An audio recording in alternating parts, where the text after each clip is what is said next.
Olá, meus irmãos, sejam todos bem-vindos a mais uma aula do nosso curso. E é sempre bom a gente agradecer, em nome do Divino Mestre Jesus, essa oportunidade que nós temos de estar reunidos, aprendendo um pouco mais, né, da doutrina dos Espíritos, doutrina consoladora, que nos auxilia a levarmos a nossa jornada adiante aqui na face da Terra, né, a entender melhor o nosso papel enquanto encarnados aqui na face da Terra. E na aula de hoje, nós vamos falar de afeições dos espíritos. A aula é a 20ª aula do nosso livro, né? Quem está acompanhando lá pelo nosso livro. E tem lá a parte A e a parte B. A parte A nós vamos falar das afeições, propriamente dito, por certas pessoas, né? Dos espíritos por certas pessoas. Como se dá essa afeição? Isso a gente vai explicar um pouco para a gente entender o papel do anjo da guarda. O que seria esse anjo da guarda, né? Os espíritos protetores, familiares, simpáticos. E tem uma partezinha que fala pressentimentos, que é, no primeiro momento, dá a impressão que ela foge um pouco né, do tema. Assim, a gente está falando de afeição, de anjo da guarda, de repente pressentimentos. A gente vai entender também. E a parte B, a gente vai falar sobre as preces, o modo de orar. Aí a gente pode pensar assim, o que tem a ver, né? Por que tem uma parte A, B, e aqui a gente está falando de anjo da guarda, depois vamos falar de prece. A gente vai compreender também, né, ao longo da aula. No primeiro momento, a gente fala assim, né? O que seriam essas afeições por certas pessoas? Como os espíritos se afeiçoam por nós? E aí Kardec, né, no nosso livro, né, na codificação de Kardec, a gente já vê na questão 484 uma questão, né? Os espíritos se afeiçoam por referência a certas pessoas? E aí os espíritos respondem: os bons espíritos simpatizam com os homens de bem, ou suscetíveis de se melhorar. Os espíritos inferiores com os homens viciosos, ou que podem viciar-se. Daí o seu apego resultante da semelhança de sensações. Então a gente vê que quando a gente fala afeição, a gente acha que é uma coisa boa, né? A gente tem a tendência de assim, eu tenho afeição por aquela pessoa. Quando se fala em afeição no plano espiritual, essa afeição também se dá entre espíritos inferiores, né? Eles vão se afeiçoar àqueles, como diz ali, né? Aqueles que ou são viciosos ou têm uma tendência a viciar-se. E a gente fala assim, como é que eles sabem que tem essa tendência? É da mesma forma que os espíritos superiores sabem que nós temos uma tendência ou somos suscetíveis a melhorar. O plano espiritual, os espíritos, eles conseguem enxergar a nossa essência, o nosso interior, o nosso pensamento propriamente dito. Então fica mais fácil, né? Mas a palavra, né, correta é essa suscetibilidade. Nós somos suscetíveis a essa influência, porque eles conseguem enxergar em nós essas potencialidades, tanto para o bem quanto para o mal. Então, não necessariamente eu já tenho que ser bom para que os bons espíritos estejam comigo ali. Se eles perceberem em mim uma tendência à melhora, eles já se afeiçoam e tentam nos auxiliar. Da mesma forma, eu posso ser ali uma pessoa mediana, mas eu tenho uma tendência viciosa, né, ou ao vício. E o vício aqui a gente tem que entender que não é o vício físico somente, né? Muitas vezes a gente é levado, quando fala em vício, a gente entende o vício como o álcool, as drogas, né, o sexo, são os vícios materiais, vícios físicos. Mas também tem os vícios morais, né? A maledicência, a fofoca, o orgulho, a inveja, o egoísmo, são vícios morais. E se a gente tem essa tendência, então, com certeza, espíritos que vão se afeiçoar a nós, né, serão espíritos inferiores. Os espíritos superiores, né, só para ilustrar, a imagem vai ficar meio borrada, porque eu tentei ampliar para que vocês que estão assistindo, às vezes, no celular, né, notebook, conseguissem enxergar.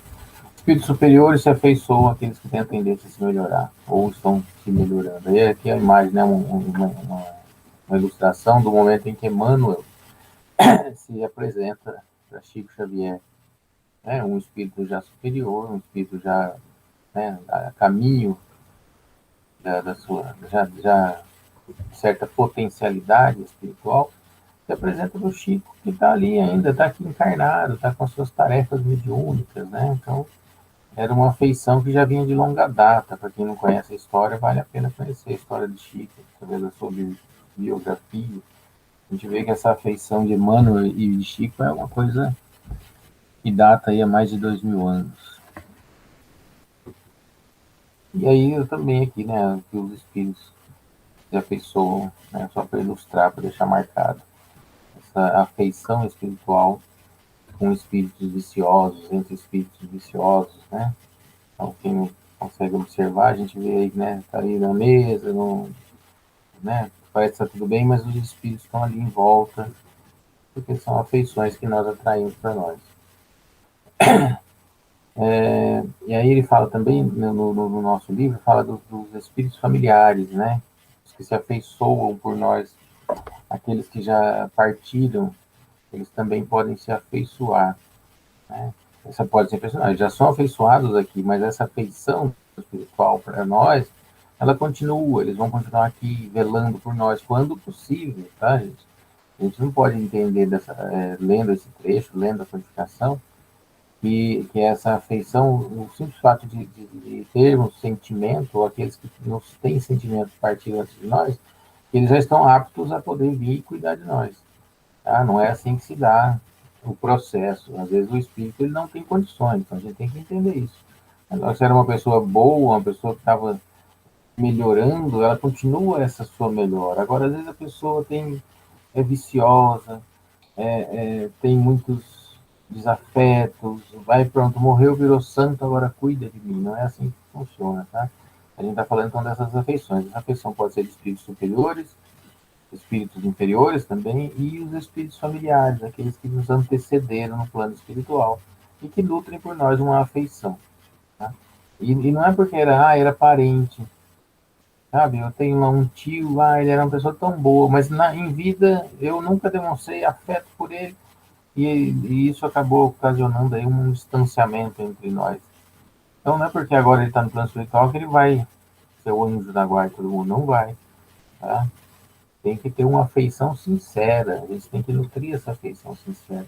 E aí, falando em anjos da guarda, é interessante que a gente já passa para o próximo assunto, que é justamente anjos da guarda, espíritos protetores, familiares ou simpáticos. Né? Todos esses aqui, eles têm por nós uma afeição, por isso que está tudo dentro do mesmo tema. Né? Quando a gente vai entender aqui que anjo da guarda e espírito protetor é a mesma coisa. É que normalmente a gente tem aquela ideia, quando se fala em anjo, né? Aqueles seres de outras tradições, de outras correntes religiosas, com umas asas enormes, brilhantes, né? Cheias de luz, e eles viajam pelo universo representando Deus. Então, o anjo da guarda é esse ser com aquela anjo, com aquela asa enorme, aquele anjo bonito que cuida de todos nós. Né? Esse é um pensamento que nós espíritas já não trazemos mais, né? Ou já não deveríamos. Nós substituímos a palavra, não a entidade, né? Porque é a mesma coisa. O espírito protetor e anjo da guarda é a mesma coisa. A gente só sabe que eles não têm essa asa com pena para ficar voando. A imagem da asa é uma ilustração antiga, já data desde a antiguidade da história humana. E talvez tenha sido uma forma de tentar representar essa luminosidade que um espírito protetor tem diante de nós, que somos aí opacos, apagados aqui na nossa encarnação. E quando eles tinham a visão desses anjos, desses espíritos superiores, espíritos protetores, talvez aquela luminosidade, né, aquela aura em torno dele, desse uma ideia de asa. Tá? Então cria-se aí esse mito do anjo com asas. Tá? Mas a gente sabe que são espíritos protetores, espíritos superiores que cuidam e velam, né, a nossa segurança, a nossa proteção, a nossa evolução aqui na face da Terra.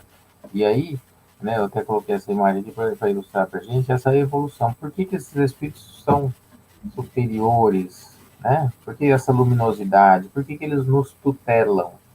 Por que eles estão ali cuidando de nós? porque eles têm mais tempo, eles têm mais experiência, né? Tempo não necessariamente tempo, mas a experiência nessa nossa jornada da vida espiritual, que todos nós estamos passando por ela, alguns evoluem, não mais rapidamente, mas com um foco maior na estrada da evolução, fazendo com que eles se adiantem mais do que nós. Nós é que muitas vezes vamos marcando o passo. Enquanto eles vão adiante nessa estrada evolutiva, nós ficamos marcando o passo na estrada da viciação moral do ser humano, né, enquanto encarnado. Então eles se adiantam, e aí eles adquirem, vamos dizer assim, a função, ou eles estão gabaritados pela evolução espiritual, eles adquirem de nos tutelar, ou de cuidar de nós. Por isso que eles são espíritos protetores, tá?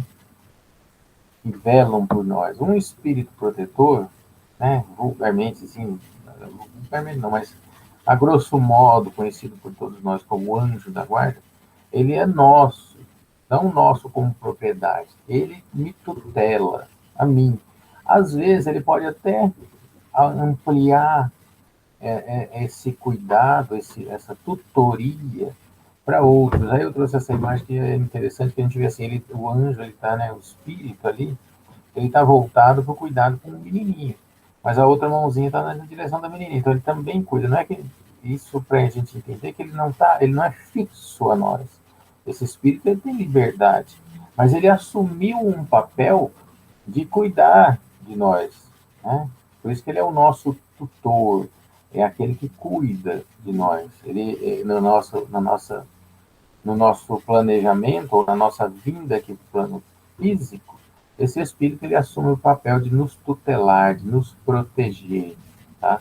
Aí a gente tem que tomar um certo cuidado, porque normalmente, principalmente no meio espírita, nós temos o costume de tratar esses espíritos protetores como espíritos mentores. Aí a gente vê o pessoal falando assim, o meu mentor tem falado comigo. Mentoria ou um mentor é aquele que tem um discípulo, né? O discípulo é aquele que está mentor para colocar em prática. O que não é o nosso caso na maioria das vezes. Tá? Existe uma diferença então entre protetor e mentor.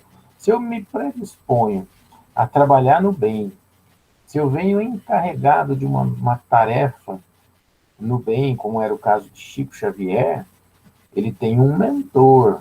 Por isso que Chico tinha lá Emmanuel como mentor.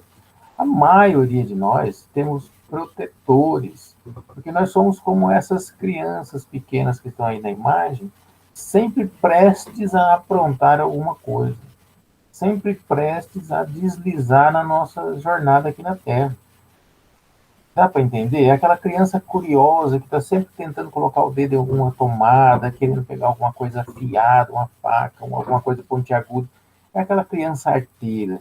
Nós somos essas crianças arteiras espirituais ainda, né? Nós estamos ainda distante do papel ou do gabarito de Chico Xavier, com uma grande tarefa mediúnica, a ponto de termos um mentor, tá?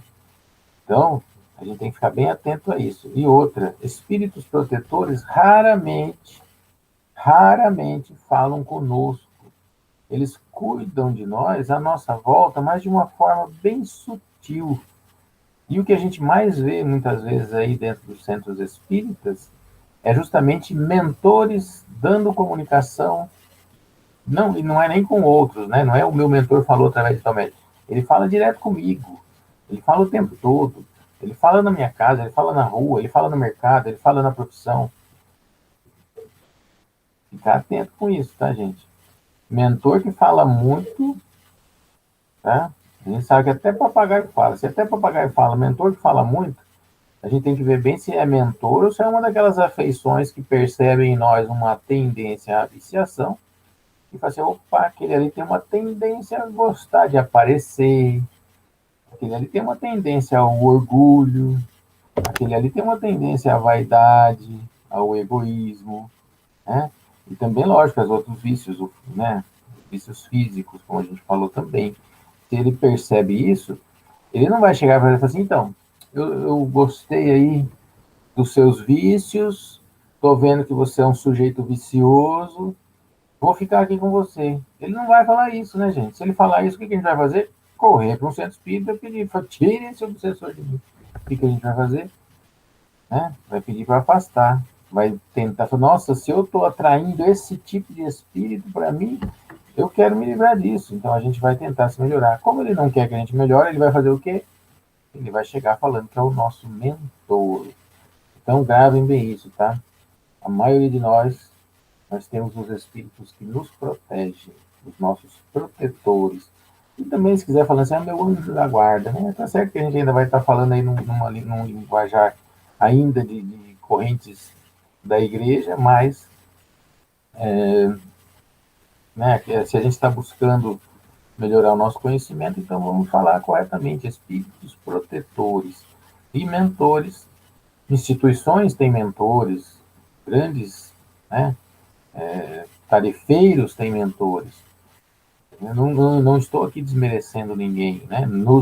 Eu também me incluo nisso. Eu não tenho um mentor, eu não chamo meu espírito protetor de meu mentor, né? Porque para ele ser o meu mentor significa que ele tem que ser o seu discípulo.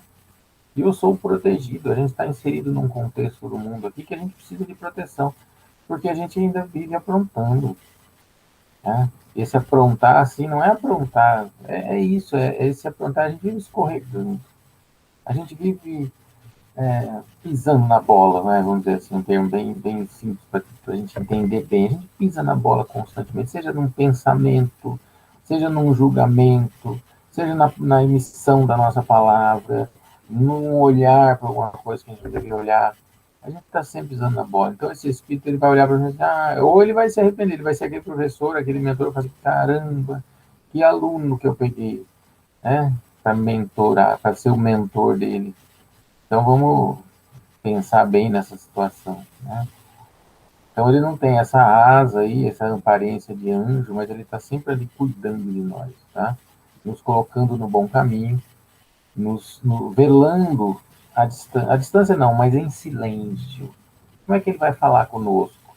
Pelos pressentimentos, tá? Ele não fica dando mensagem a todo tempo, esse espírito protetor.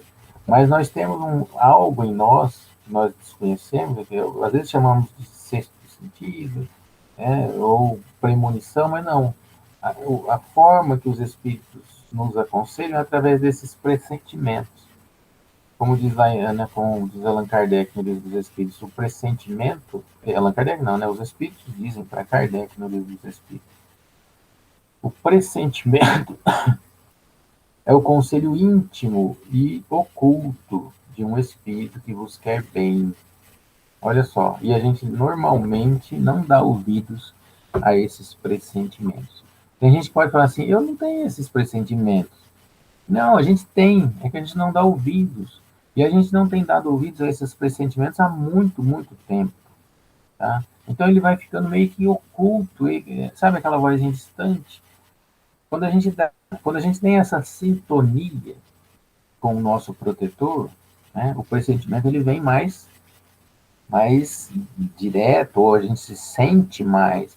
Quando a gente se afasta, inserindo a nossa vida, o nosso ser nas coisas do mundo, nas coisas, que trazem um prazer físico ou fisiológico, quando nós inserimos a nossa vida no orgulho, na inveja, vaidade, egoísmo, como a gente estava falando, nós fechamos esse canal do pressentimento. O nosso espírito protetor é como se ele ficasse à distância. Não porque ele nos esqueceu, mas é porque nós não estamos dando acesso a ele. Mas quando nós estamos atentos, esses pressentimentos, eles falam muito forte em nós. No nosso livro de estudos tem um exemplo, é como se nós estivéssemos indo num caminho e esse caminho se bifurca. E a gente fala assim, vou aqui pela direita, e de repente você sente algo. Não é um espírito que aparece assim, olha, não vai por aí não. Se aparecer um desses, talvez sejam aqueles mentores, entre aspas, que a gente está falando, tá? A gente sente algo, uma sensação de que aquele não é o nosso melhor caminho, que o outro é o melhor caminho, tá? E a gente fala assim, isso nunca aconteceu. Isso aconteceu né, com um amigo. Ele mudou de casa, se mudou, né? E aí mudou com a casa ainda arrumando e estava cheio de coisas. Ele me contou isso, as caixas e tudo por ali. E ele foi sendo tomado à medida que ele ia desarrumando e tentando arrumar, ele lá com a família.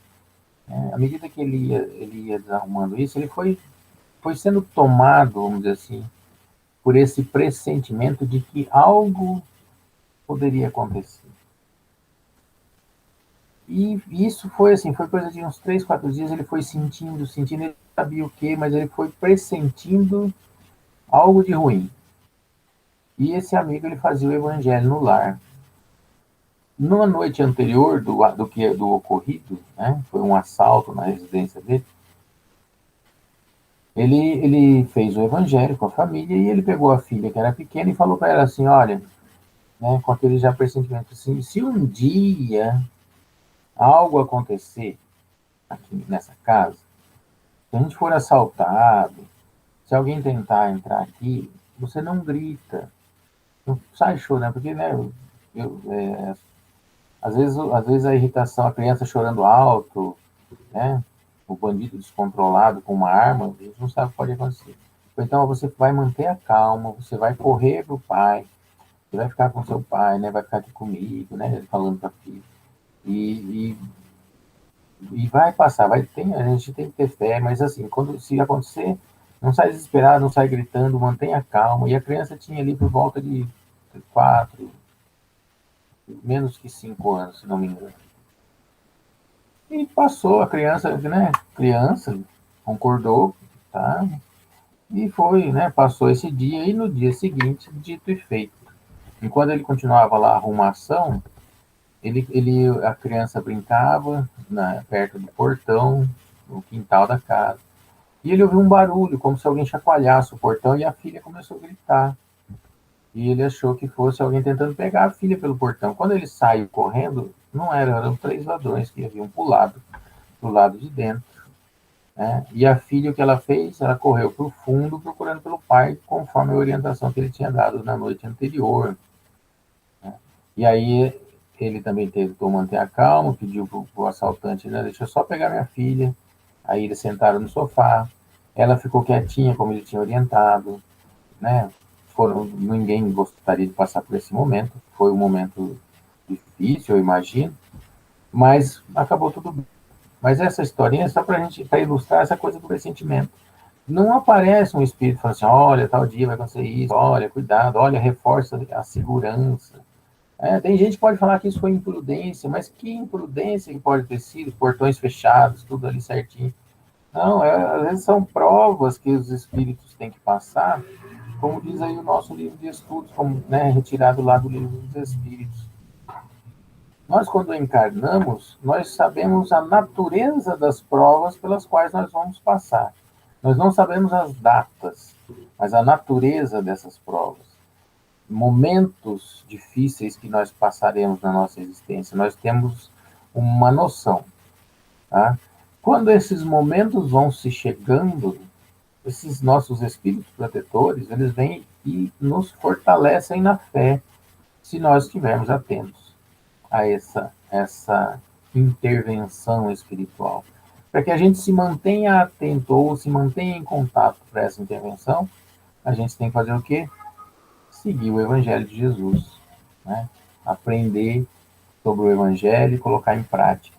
Não basta eu aprender se eu não coloco em prática. Não basta eu ir no centro se eu não pratico o que eu aprendo no centro.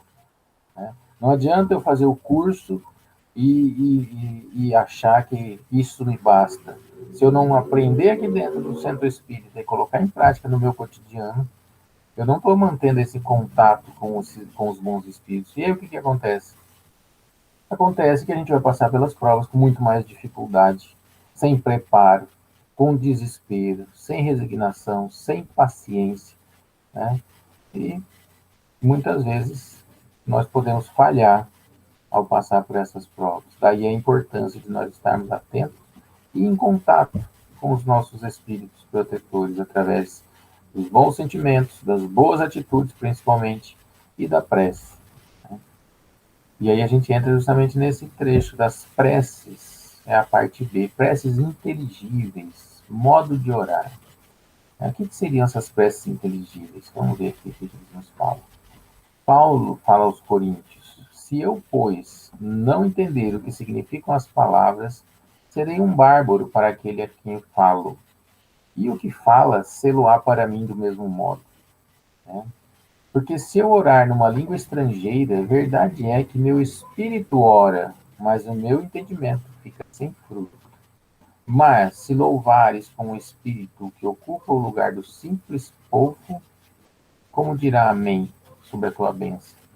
Visto não entender ele que tu dizes. Verdade é que tu dás bem as graças, mas o outro não é edificado. O que ele quer dizer com isso? Prece inteligível. Adianta eu fazer, né? Eu vou fazer uma prece. Aí eu tô com o meu interior turbulento. Meu coração está carregado de inveja, está carregado de raiva, está carregado de orgulho. É, eu não, eu estou mal interiormente. Eu olho para o outro com um olhar de julgamento. Eu causo separações num ambiente onde deveria existir união. E aí, no momento da prece, eu faço aquela cara de santidade, né? Aparento uma serenidade exterior e começo a falar bonito. Eu uso uns verbos que nem eu sei para que serve. Eu uso uma conjugação verbal, um vós, vossos, floreio, para parecer bonito.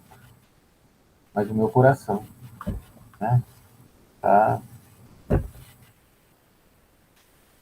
contaminado pelas coisas da vida, pelas coisas do mundo. É isso que Paulo está falando. Adianta? Não adianta. Porque a prece não tem valor senão pelo pensamento ao qual se liga.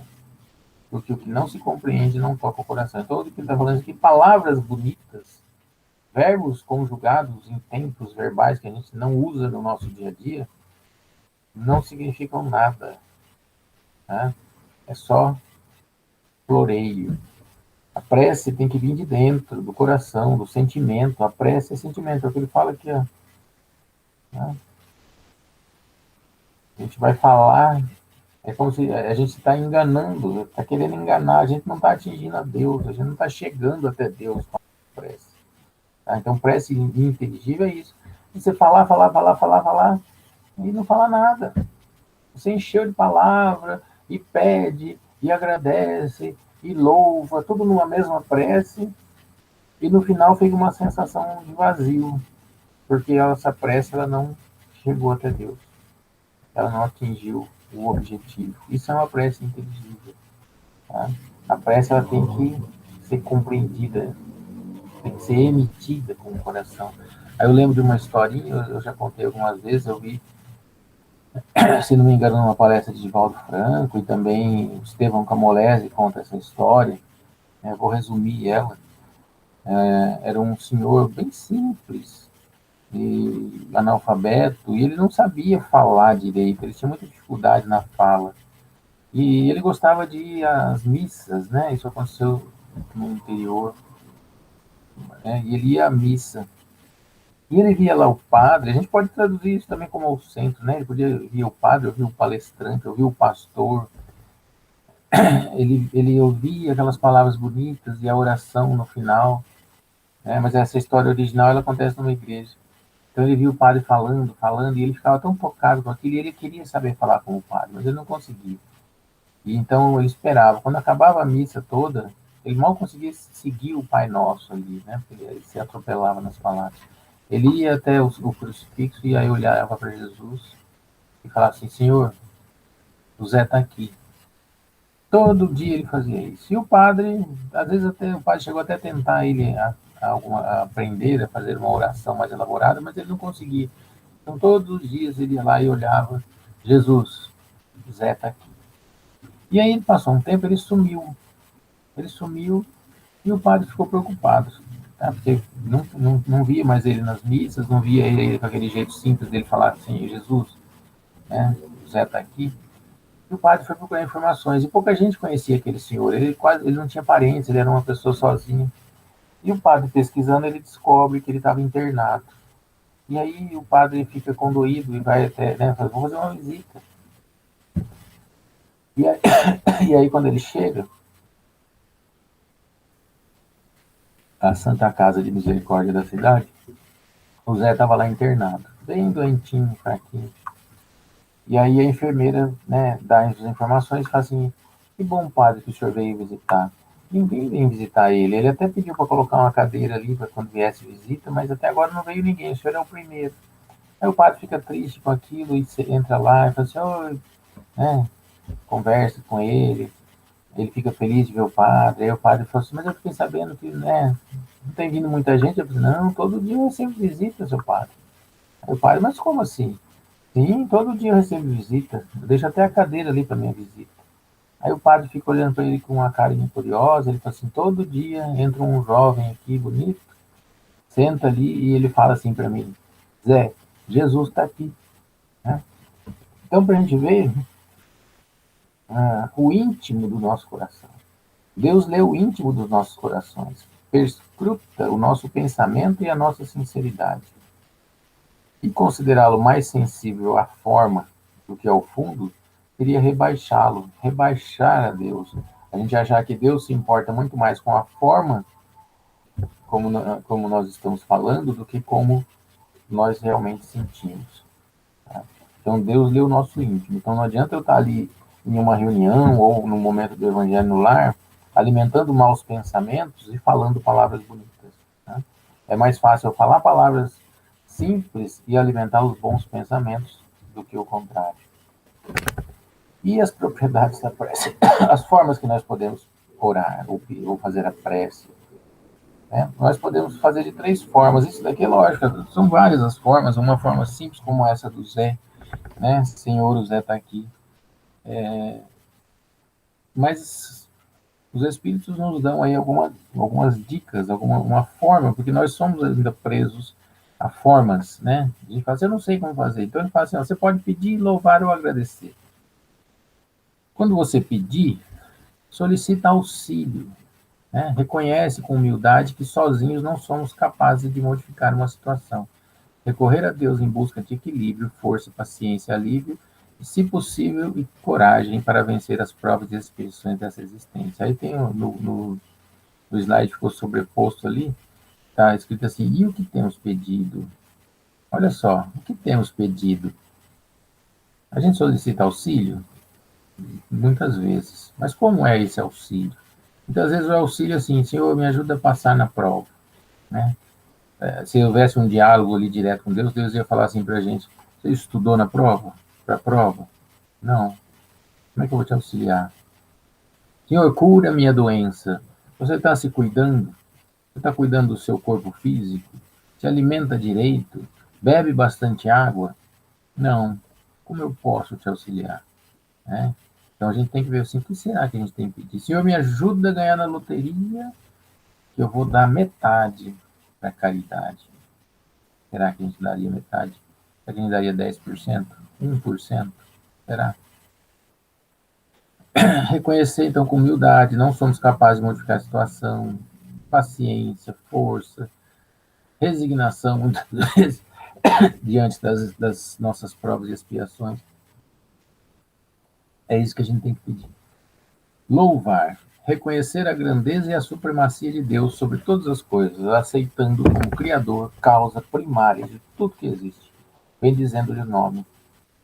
Essa é a que nós menos utilizamos. Nós não louvamos a Deus. Né? Como? Por quê? Às vezes a gente, um louvor a Deus, quando está calor, a gente pragueja, a gente, eu odeio calor. Outros já fazem, adoro o calor. Outros, um dia de chuva, muita gente fala, eu odeio dia de chuva. O frio, odeio o frio.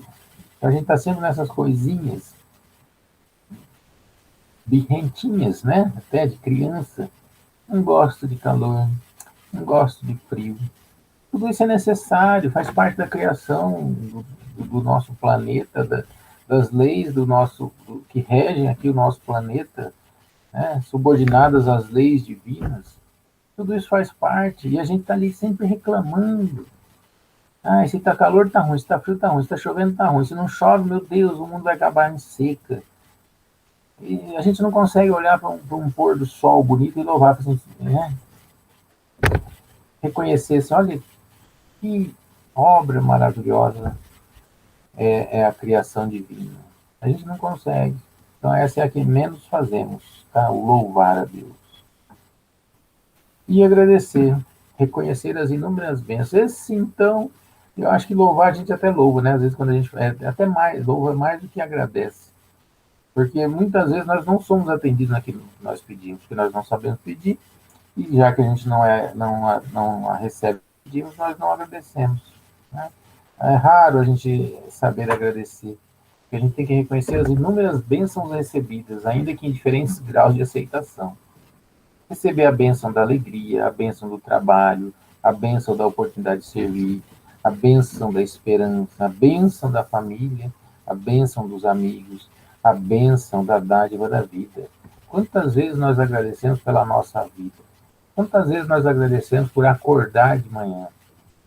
Quantas vezes nós agradecemos por um copo de água, por um prato de comida, por mais simples que seja, um pratinho de arroz e feijão, farinha e ovo que seja, né? Quantas vezes nós agradecemos por matar a nossa fome? Quantas vezes nós agradecemos por poder tomar um banho quentinho num dia frio? Quantas vezes nós agradecemos por deitar numa cama e poder levantar dela com as duas pernas, saudáveis, né? Prontos para ir para um trabalho que muitas vezes nós não gostamos desse trabalho. Mas é a bênção do trabalho, é aquilo que está garantindo o nosso alimento na mesa, a escola, o remédio dos nossos filhos, dos nossos pais, o nosso. A gente precisa agradecer mais. E agradecer não precisa ser grato, a prece de agradecimento não precisa ser cheia de palavras, como a gente está falando. Um obrigado, Senhor. Obrigado, Deus, por estar vivo. Obrigado, Deus, por respirar.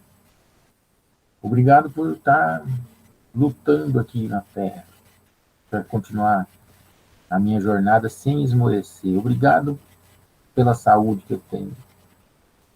A gente não sabe. Obrigado pelo meu coração que bate sem eu nem ter que pensar no meu coração que bate. Não é assim? O nosso coração está ali, ó, batendo. Tem quantos batimentos por minuto? E eu não tenho que ficar pensando assim, nossa, será que meu coração está batendo? Parou? Espera aí. Ah, está batendo. Ah, que bom, obrigado, Senhor, que está batendo. É a gratidão. Gratidão por existir. Né? E reconhecer isso. Só isso em si já é uma prece. E aí, para finalizar, a prece torna o homem melhor, porém não redime as faltas cometidas. Eu posso pedir perdão nas minhas preces, mas isso não redime o que eu fiz. Aquele que pede perdão pelos seus erros só o obtém mudando a sua conduta na prática do bem. Tá? Muitas vezes eu não tenho o erro que eu cometi, eu não tenho como consertar aquele erro, mas eu posso começar a praticar o bem daqui para frente.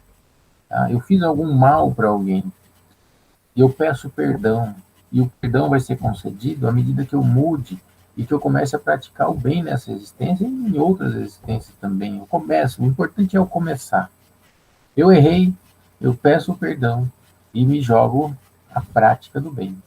Tá? Que é justamente o que a gente estava falando, é aprender sobre o Evangelho, aprender sobre o Espiritismo, começar a praticar na nossa vida cotidiana. Tá? Então a prece nos torna melhor, mas não nos isenta de consertar os nossos erros. E também aqui para finalizar, a prece não pode mudar a natureza das provas, das doenças, sabe? Não adianta se eu estou passando por, se eu estou com uma doença, eu faço uma prece para ser curado.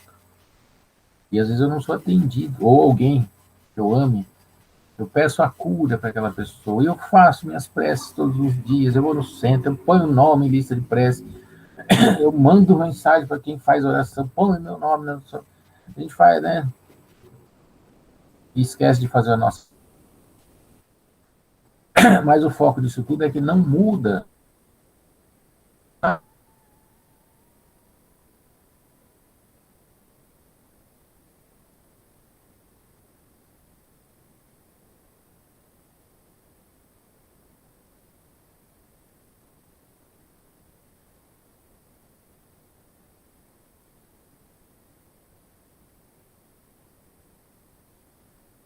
amparo para passar por aquela prova, e resignação para sair da prova. O fim dessa prova também é a morte. Né? A morte não é um castigo, mas talvez a minha prova seja uma doença terminal que me leva para a cama de um hospital, e ali eu encontro o fim da minha vida. Mas eu passei por aquela prova. Eu tinha que passar por aquilo. Não adianta eu querer que os bons espíritos me tirem de uma UTI, se a minha prova é ficar numa UTI. O que eu posso pedir, o que as pessoas podem pedir por mim, é que eu tenha forças, coragem, resignação, paciência. Eu lembro de um exemplo também de um padre, eu não me lembro o nome dele, mas ele era conhecido, esses que fazem programa de TV, e ele estava com câncer no pulmão. E aí ele falava numa entrevista, ele falava assim, as pessoas me propuseram, padre, vamos fazer como é que chamava? Uma corrente de oração, uma novena. E ele falou assim, para que o senhor seja curado. Aí ele falou assim, não, eu não quero que façam orações para que eu seja curado. Porque eu causei a minha doença. Não é porque ele era padre que ele estava isento dos vícios, que ele fumava. Aí ele falou assim, eu fumava muito, fumei muito a minha vida toda. Eu causei a minha doença. Agora que eu estou doente, então eu paro de fumar e peço para que Deus me cure? Não, eu quero que vocês façam corrente de oração, eu quero que vocês façam as suas novenas, pedindo para que eu tenha força para enfrentar essa doença. Tá? Olha aí o exemplo que a gente tem que seguir. Tá? Entender que o mecanismo da prece é um dos melhores remédios para nós mesmos e para os outros, quando nós dirigimos as nossas preces aos outros. Mas ela tem que ser feita dessa forma, da forma correta. É a forma que nos religa a Deus. A prece é um dos meios que nos religa a Deus e que nos fortalece aqui na nossa jornada terrena. E aí, para finalizar, meus amigos, eu quero deixar meu muito obrigado e meu desejo de muita paz a todos vocês. Essa é a nossa. Estamos aí finalizando o nosso ciclo nesse ano de aulas. Essa é a minha última participação direta aqui com vocês. Né? Ainda teremos aí mais 2 aulas, mas as minhas aulas encerram-se aqui, né? Nesse ano. É um ano difícil para todos nós, um ano de muitas